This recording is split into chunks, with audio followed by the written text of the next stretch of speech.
সৃষ্টি মেলা হয়েছে, আমরা এসেছিলাম। আজকে আমাদের সকলের অত্যন্ত প্রিয় মন্ত্রী বিরবাহ হাসদার নেতৃত্বে এই দপ্তরটি পরিচালিত হয় এবং তিনি অত্যন্ত দক্ষতার সঙ্গে এই দপ্তরটি পরিচালনা করছেন।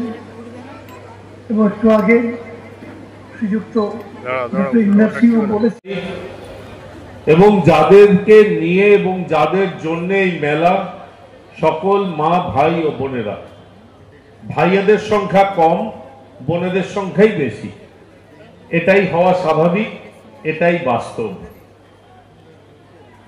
প্রেসের বন্ধুরা, শোভনদা খুব সুন্দরভাবে উপস্থাপনা করেছেন, সুজিত বলেছেন, তন্ময় বাবু আপনাদের এই দপ্তর সম্বন্ধে পুঙ্খানুপুঙ্খ ভালোভাবে বুঝিয়েছেন। রবীন্দ্র সিংজি উদ্বোধনী ভাষণ দিয়ে বলেছেন কিভাবে হচ্ছে। আমি আপনাদের সেই একই বক্তব্য বলে আর নতুন করে বোর করতে চাইব না। শুধু আমার দু তিনটে প্রস্তাব আছে। আগে এই মেলাটা হতো মানে যখন সাধন পান্ডে সাহেব প্রয়াত হয়েছেন, উনি মন্ত্রী ছিলেন, তখন এই মেলাটা হতো বিধাননগরে। এবং আমি আপনাদের মন্ত্রী বিরবাহ হাসদাকে অনুরোধ করছিলাম, উনিও আমার সঙ্গে সহমত পোষণ করেছেন, বিধাননগরে হলে সেন্ট্রাল পার্কে নিশ্চয়ই অনেক বেশি মানুষের সমাগম বাড়ে। তার কারণ এই অঞ্চলটা নতুন গড়ে উঠছে।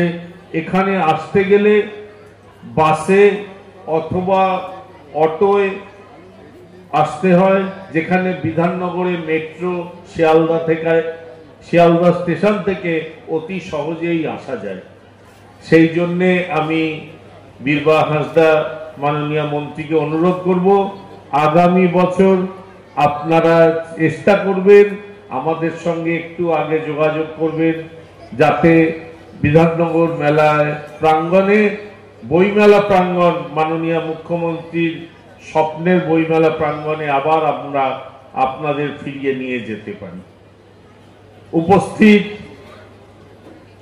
এই অঞ্চলের তাপস বাবুকে আমি অনুরোধ করব, আপনি মাননীয় মন্ত্রী মেয়র, আমাদের পশ্চিমবঙ্গের প্রথম মহিলা মেয়র মানে যিনি উপস্থিত আছেন, সব্যসাচী দত্ত, মাননীয় চেয়ারম্যান বিধাননগর পৌর নিগম, উপস্থিত তন্ময় ঘোষ, মাননীয় চেয়ারম্যান পশ্চিমবঙ্গ মানে সরোজগার নিগম, অমিয়বাবু অমিয় ভট্টাচার্য, মাননীয় বিধায়ক, আমাদের সহকর্মী বিধায়ক, উপস্থিত আছেন ডক্টর রবীন্দ্র সিং আইএস এবং শ্রীমতী সুজাতা ঘোষ আইএস উপস্থিত আছেন। আমি দেখুন, আমরা এখানে মেলা উদ্বোধনে এই সংক্রান্ত ব্যাপার বলার জন্যই সরকার থেকে ব্যবস্থা করেছি। এই মেলাতে আমি কোনো প্রস্তাব দিতে পারিও না, পারবো না। তো একটা বিষয় আমরা বলতে পারি, সেটা হচ্ছে যে আমাদের সব কিছুর মধ্যে একটা তাত্ত্বিক দিক থাকে, একটা অন্তর্নিহিত মানে থাকে। আপনারা জানেন যে পশ্চিমবঙ্গে 10 লক্ষ মহিলা স্বনির্ভর গোষ্ঠী আছে এবং 10 জন করে গোষ্ঠীর মিনিমাম সদস্য। 1 কোটি মহিলারা শুধু পশ্চিমবঙ্গের নির্ভর করে আছে। এবং আমরা যে ন্যাশনাল কথা বললেন, আমরা অলরেডি সরোজ মেলাতে দেশের জাতীয় মেলা হিসেবে আমরা এখানেই করি, আমাদের নিউ টাউনেই করি। নিউ টাউনে কিন্তু সচল যায়, যেখানে আজকের দিনে শুধু বাস চলাচল করে মানুষ সবটা করেন, সমস্ত দিকে সমস্ত ব্যবস্থা রেখে এখানে রাখেন এবং 1 কোটি মানুষ, 1 কোটি মহিলা তারা বিষয়টাকে আসেন।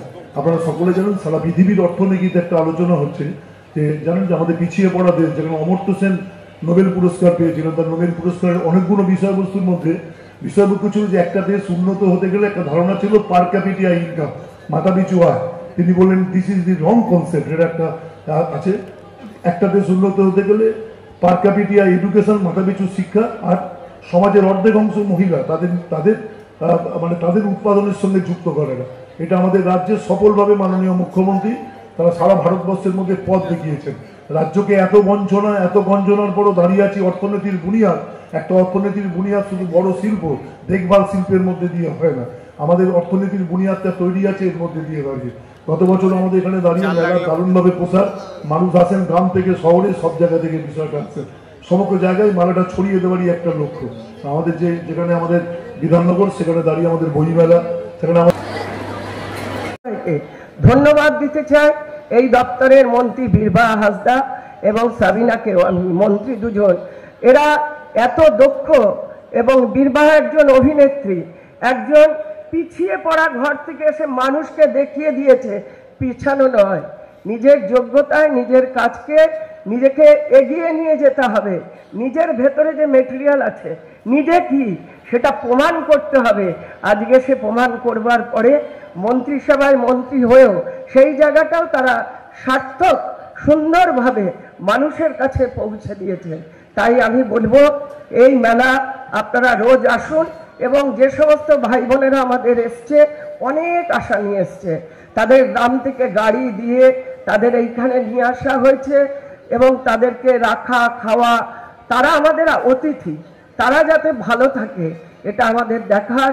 আর আমাদের যে গ্রামে আমাদের যে শিল্প, আমাদের যে কালচার, আমাদের যে কৃষ্টি, আমাদের যে সঙ্গীত, সেগুলো এখানে প্রত্যেক দিন পরিবেশন হবে। তাই এদের বেচাকেনা খুব ভালো।